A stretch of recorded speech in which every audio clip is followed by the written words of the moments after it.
오늘 우리에게 주시는 하나님 말씀 우리 함께 보도록 하겠습니다. 신약 성경 에베소서 4장 13절 말씀입니다. 우리가 다 하나님의 아들을 믿는 것과 아는 일에 하나가 되어 온전한 사람을 이루어 그리스도의 장성한 분량이 충만한 데까지 이르리니. 아멘.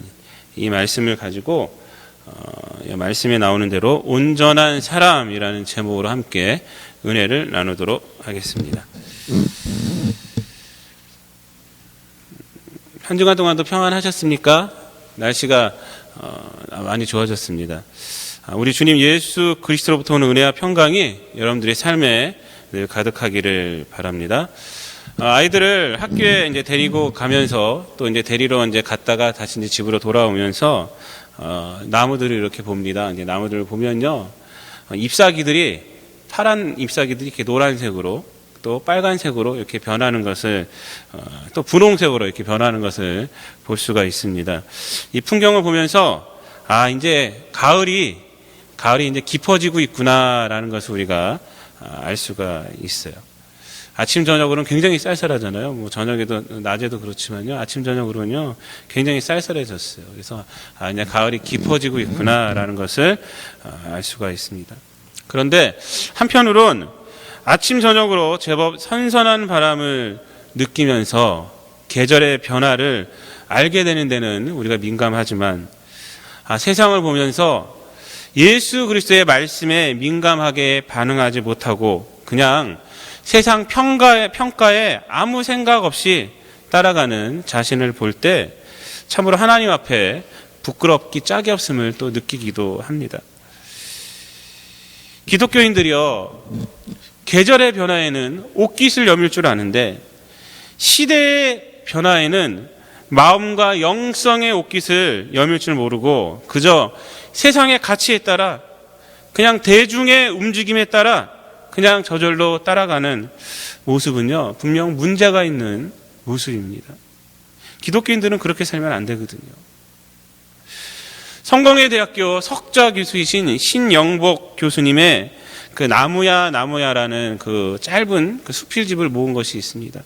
이분은 감옥 옥중에서 굉장히 오래 계셨어요. 20년, 20일인가를 복역을 하셨어요. 그 정치범으로 되셨다가 1988년에 이제 나오셨는데 옥중에서도 그 옥중서신이나 이런 걸 써갖고 제가 그 책을 봤는데 굉장히 깊이가 있고 아주 좋은 책들입니다.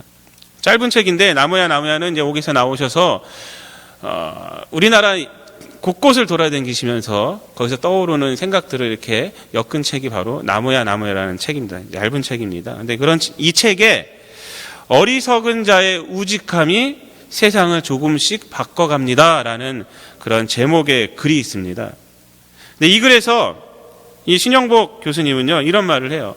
현대 사회에서 평가되는 능력이란 인간적 품성이 제외된 경쟁적 능력이다라고 이렇게 말을 하면서, 근데 그것은 그 경쟁적 능력은 다른 사람들의 낙오와 좌절 이후에 얻을 수 있는 것으로 한마디로 숨겨진 칼처럼 매우 비정한 것이다 라고 그런 말을 합니다. 참으로 그 세상의 매몰차고 무정함을 잘 표현한 말인 것 같아요. 세상은 좀 그렇게 무정해요. 세상을 그 매몰차요. 신현복 선생님은요 나가서 이런 말을 합니다. 이런 세상의 기준에서 현명한 사람은 누구냐? 그러한 세상에 자기를 맞추는 사람이 현명한 사람이고, 어리석은 자는 누구냐? 세상을 자기에게 맞추는 사람이다 라고 말합니다. 그러나 사람들이 알아야 하는 것은 세상은 세상의 기준에서 현명한 자로 인해서 점점 나아지는 것이 아니라 세상의 기준에서 어리석은 자의 우직함으로 조금씩 나아지고 변해간다는 사실을 잊지 말아야 한다라고 글을 쓰고 있어요. 그 제목이 어리석은 자의 우직함이 그래서 세상을 조금씩 바꿔갑니다라는 제목이에요. 그렇습니다. 세상은요 인간 품성보다는요 능력 위주의 사회가 되어버렸어요. 대학은요 학문의 상아탑이 아니라 좋은 직장을 들어가기 위한 스펙을 쌓는 그런 기술학교로 변해버린 지가 오랜 세월입니다. 벌써. 그렇다면 성도라고 칭함받고 있는 우리는 어떻게 살아가고 있나? 우리 또한, 우리 기독교인들 또한 그냥 아무 생각 없이 세상의 메커니즘 속에서 그냥 대중의 문화를 쫓아서 좋은 게 좋은 거야 하고 살아가고 있지는 않은가 한번 우리가 생각을 해봐야 합니다. 찰리 채플린 여러분들 아시죠? 영국 영화 배우고 또 연극 배우고 또 영화를 만든 사람 아닙니까? 근데 찰리 채플린은요 벌써 오랜 세월 전에 기계 문명 속에서 인간의 가치가 소외되는 현실을 봤어요. 그것을 꼬집어서 만든 영화가 뭐냐면 모던 타임즈라는 영화예요. 모던 타임즈. 여러분 다 들어보셨을 거예요. 이 모던 타임즈 속에서 있는 인간은요 기계가 제대로 돌아가기 위한 한 부품에 불과하지 않아요. 그것이 하나의 인간이에요. 기기가 돌아가기 위해서 인간이 똑같은 일만 하는 거예요. 똑같은 일. 기계의 각 기어들이 정해진 속도로 정해진 행동을 계속하듯이 인간도 기계가 정해진 속도로 정해진 행동을 반복할 뿐입니다. 그 영화를 보면. 이 영화는요, 자동화된 기계 속에서 말살되어 가고 있는 인간성과 산업사회가 가져다 주는 그 인간 소외의 문제를 다루고 있는 거예요. 벌써 몇십 년 전에 다루고 있었어요. 이러한 상황에서 생존을 위해서 기계의 일부처럼 일할 수밖에 없었던 당시 노동자들의 비참한 현실에 대해서도 잘 표현해주고 있어요. 세상이 그러니까 어쩔 수 없이 이렇게 살아가는 거예요. 먹고 살아야 되는 거예요. 이 영화가 만들어진 이후로 이제 많은 세월이 지났습니다. 많은 세월이 지났어요. 그때야 이제 많이 달라졌습니다. 공장들도 많이 달라졌어요. 이제 많은 기업들이요, 이 분업화 작업을 위해서 사람이 필요하지 않아요. 이제는 다 자동화 시스템으로 만들었어요. 다. 사람이 필요 없어요. 인간 대신 자동화 시스템으로 지금 사용하고 있는 공장들이 거의 대부분입니다. 그러나 인간 소외는요, 그때보다 더 심하면 심했지 덜해지진 않았다는 게 문제예요. 인터넷을 통해 들려지는 고국의 뉴스는요 정말 우울하게 만들어요. 어떻게 사람이 그럴 수 있을까? 어떻게 세상이 이렇게 됐지? 제가 어렸을 때 세상하고 지금하고도 너무 틀려요. 우리 성도님들 살아갈 때랑 어떻습니까, 여러분? 이 현상은요 고국뿐만 아니라 여기보다 우리 고국보다 더 문명화된 사회 미국에서도 더 심해요. 더 심해요.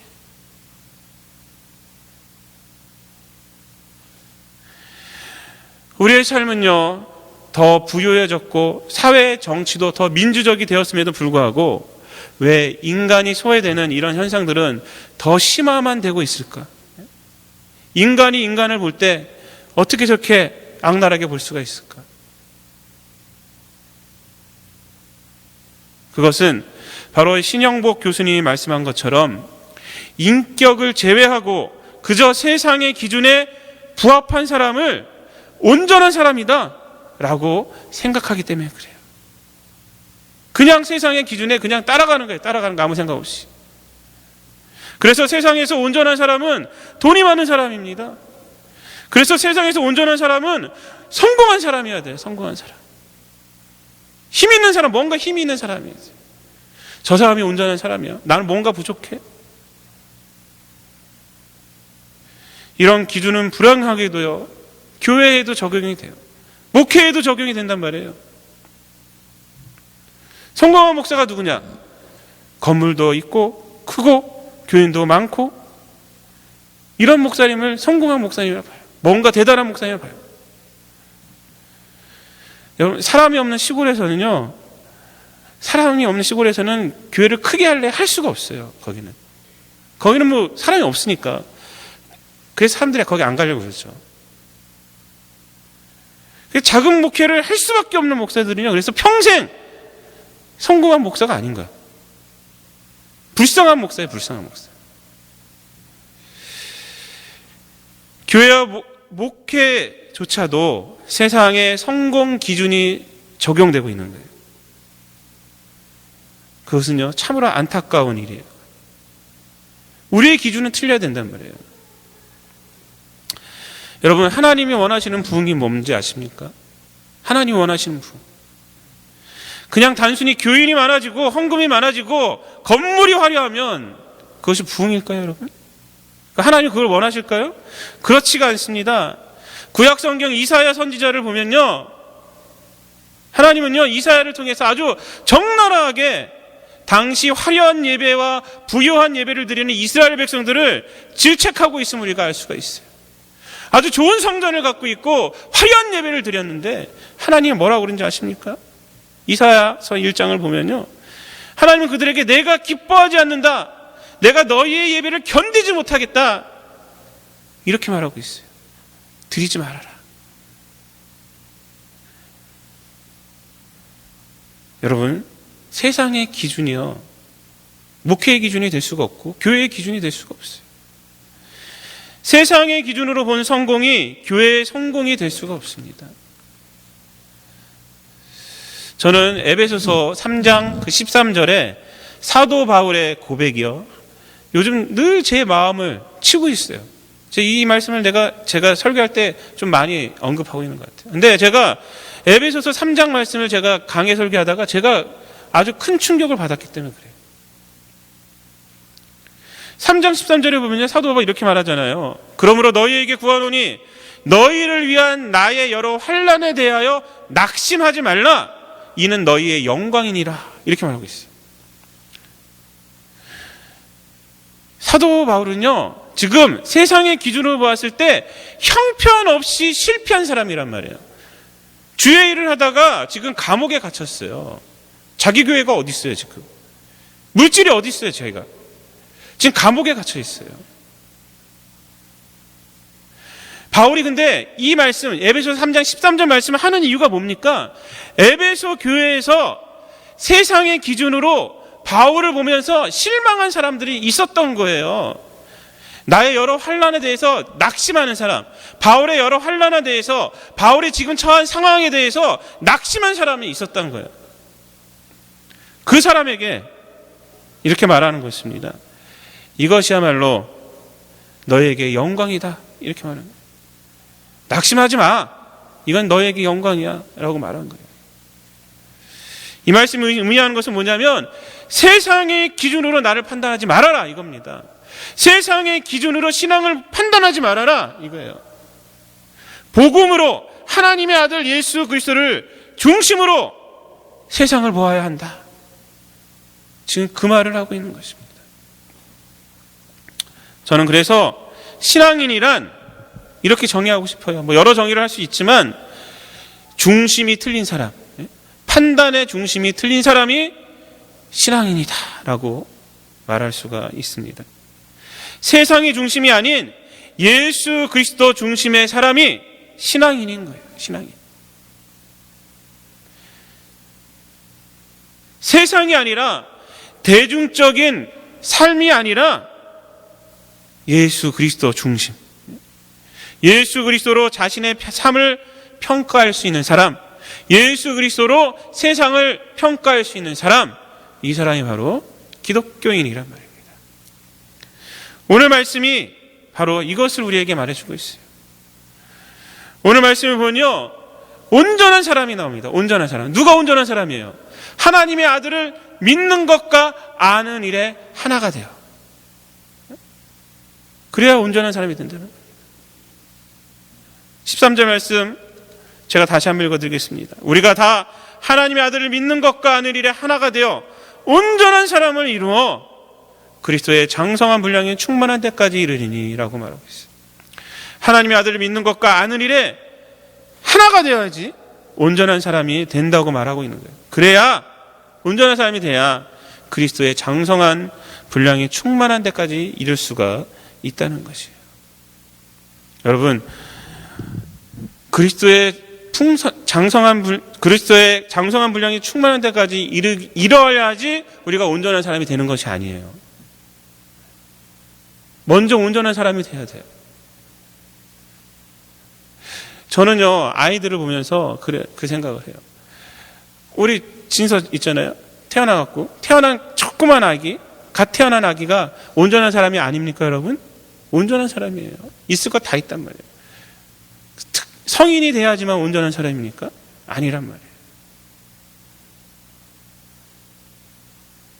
그리스도의 장성한 분량이 충만한 데까지 우리가, 그 뒤에 보면 이제 그 말씀들이 쭉 나옵니다. 이제 다음 주에 볼 텐데, 그렇게 되기 위해서는요, 우리가 온전한 사람이 돼야 돼요. 믿는 것과 아는 것이 하나가 되어 온전한 사람이 이루어, 이렇게 말하고 있습니다. 믿는 것과 아는 것이 하나가 되어야 한다는 말씀이 의미하는 것은 뭐냐면, 믿는 것과 아는 것, 하나님의 아들을 믿는 것과 하나님의 아들을 아는 것은요, 본질적으로 봤을 때 다른 것이 아니란 것이에요. 그것은 하나가 될 수밖에 없는 것이라는 거예요. 그건. 여러분, 믿는다는 것이 뭡니까? 우리가 누구를 믿는다, 뭘 믿는다? 믿는다는 것이 뭐예요? 믿는다는 것은요, 의심이 없다는 것입니다. 내 마음에 의심이 있으면서 믿는다라는 말을 할 수가 없어요.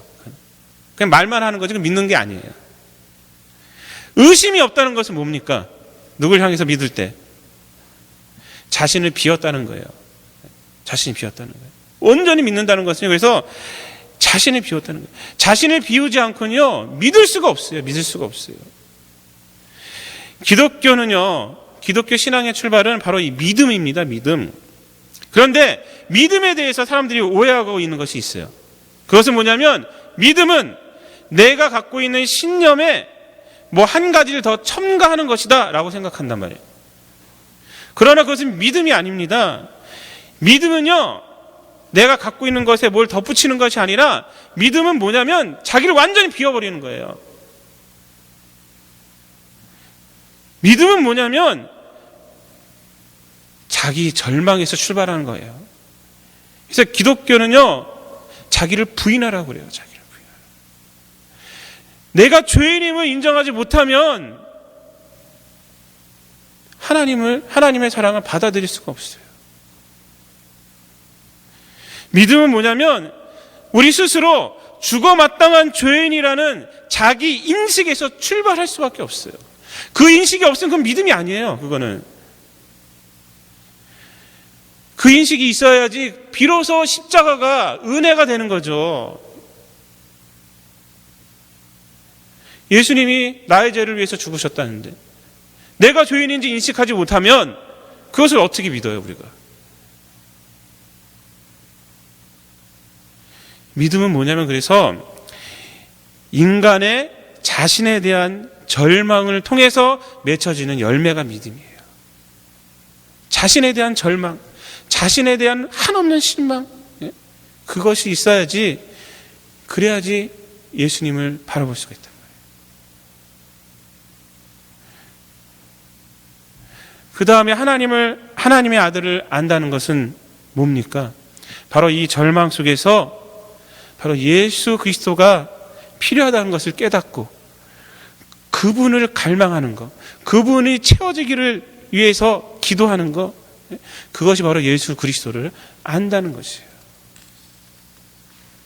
그래서 믿음과 하나님의 아들을 믿는 것과 아는 일은요, 하나가 될 수밖에 없어요. 따로따로가 아니에요.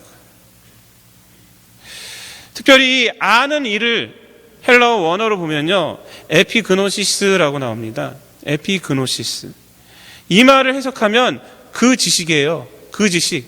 에피는 그예요. 바로 그 지식. 바로 그 지식이라는 거예요. 바로 그 지식. 하나님의 아들, 바로 그 지식. 초대교회 당시에 이단이 있었어요. 이단이라기보다는 기독교 말고 다른 종교 같은 거죠. 철학이라고 할 수도 있고 종교라고 할 수 있는데, 그 철학과 그 종교가 이제 기독교에 영향을 줘서 이제 이단이 나왔어요. 그 뭐냐면 그노시스라는 거예요. 영지주의. 근데 이 영지주의라는 이단은 뭐냐면 무슨 신령한 지식을 알아야지 구원받는 거예요. 무슨 신령한 지식을 알아야 한다는 거예요. 그걸 깨달아야지 구원받을 수 있다. 그래서 영지주의예요. 그게 그노시스. 근데 바울은 오늘 본문에서 그노시스가 아니라 에피그노시스를 알아야 한다는 거예요. 에피그노시스. 예? 그노시스가 아니라 무슨 신령한 지식이 아니라 그 지식, 에피그노시스, 하나님의 아들, 하나님의 바로 그 지식을 알아야 한다고 지금 강조하며 말하는 겁니다. 즉 바울 사도가 말하고자 하는 것은 인간의 구원에 있어서 중요한 것은 지식적 차원이 아니라 인격적 차원이라는 거예요. 예수님, 이 땅에 오신 그 예수님, 그 하나님의 아들을 만남으로 된다는 것입니다. 그래서 에피그노시스.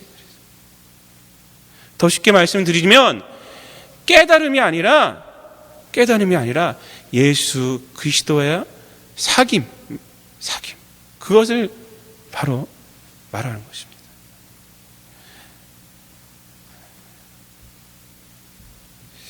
히브리어 성경에서요, 그 안다는 것은요, 우리가 뭐 지식으로 배워서 안다 이렇게 말하는데 사실은요 그것이 아닙니다. 동침한다는 거예요.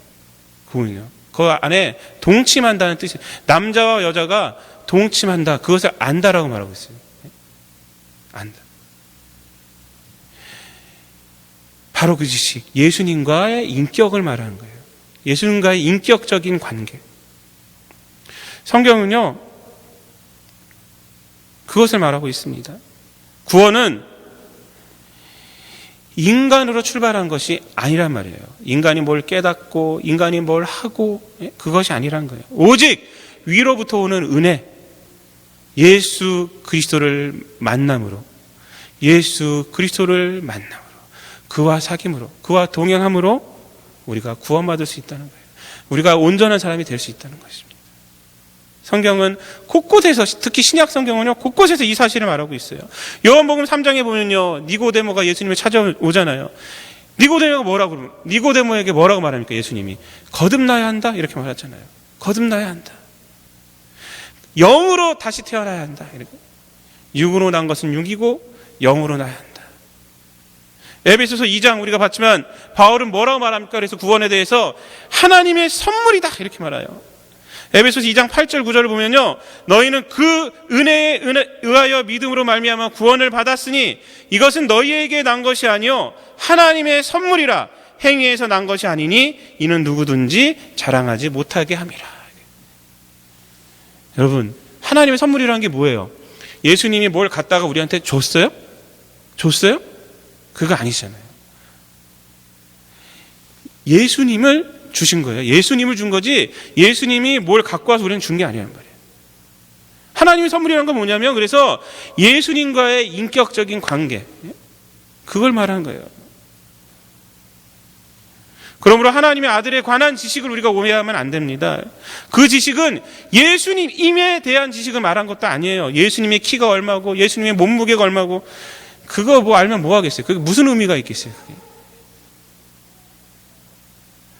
하나님의 아들을 아는 일이란 하나님의 아들이신 예수님이 절망 속에 있는 나를 구원하기 위해 십자가를 지셨다는 것, 그 하나님의 아들이 나를 사랑하신다는 것, 그 하나님의 아들이 지금 나와 함께 하신다는 것, 그 하나님의 아들이 이 험한 세상에서 나를 위로하시고 나를 선하게 인도하신다는 그것이에요. 그것을 깨닫고 살아가는 것, 예수님과 관계를 맺고 살아간다는 것, 바로 그 지식을 말하는 거예요. 그 지식. 그러므로 하나님의 아들을 믿는 것과 하나님의 아들을 아는 것은요 별개의 문제가 될 수가 없어요. 하나일 수밖에 없어요. 어떤 사람들은 따로따로 생각해. 따로따로.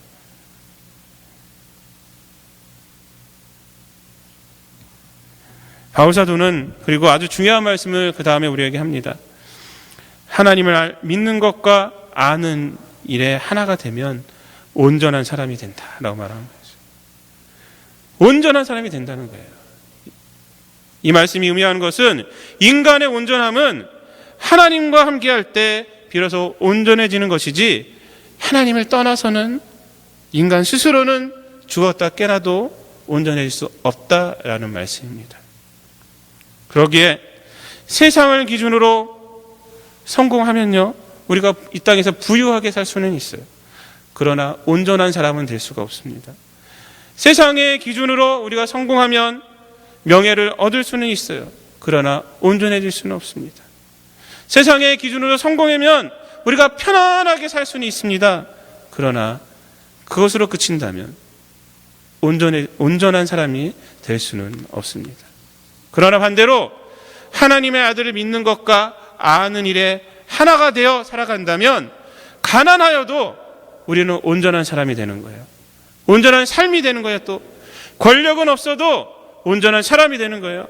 좀 불편하게 살아도 온전한 사람이 되는 거예요. 예수님은 이 사실을 마태복음 5장에서 팔복으로 우리에게 말해주셨어요. 팔복의 처음이 뭐로 시작됩니까?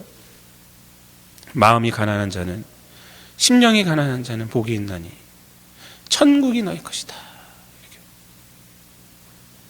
그리고 마지막에 또 뭐라 말합니까? 팔복을 다 말씀하신 후에 나를 인하여 핍박받는다면 너희들 기뻐하고 즐거워하라. 하늘에서 너희의 상이 크다. 이렇게 말하고 있어요. 왜 그래요? 가난하여도 핍박받아도 이 땅에서 예수 그리스도를 알고 예수 그리스도를 믿고 예수님과 인격적 관계에서 살아가기 때문에 그래요. 여러분, 이것이요 기독교인의 사실은 힘입니다. 힘. 교회의 힘입니다. 이것이 뭐 건물이나 이런 것들이 힘이 아니란 말이에요. 사랑하는 성도 여러분, 말씀을 마치겠습니다.